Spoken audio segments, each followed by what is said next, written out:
તો સાબરકાંઠા જિલ્લામાં પણ વહેલી સવારથી જ સાર્વત્રિક વરસાદ વરસ્યો છે।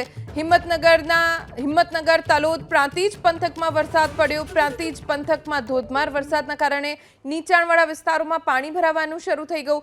પ્રાંતિજ હડમતિયા પાસે પાણીનો ધોધમાર પ્રવાહ વહેતો હોય તેવા દ્રશ્યો કેમેરામાં કેદ થયા। ડીપ બ્રિજ પરથી વરસાદી પાણી વહેતા થયા।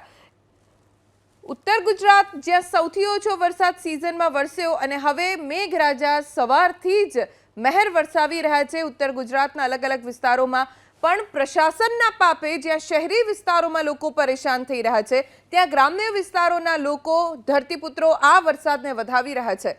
સાબરકાંઠા જિલ્લામાં સાર્વત્રિક વરસાદ છે। ગ્રામ્ય વિસ્તારમાં સારો વરસાદ ખેડૂતો માટે ફાયદાકારક સાબિત થઈ શકે છે અને આવા વરસાદની રાહ ઘણા લાંબા સમયથી ઉત્તર ગુજરાતના ગ્રામ્ય વિસ્તારના ખેડૂતો જોઈ રહ્યા હતા।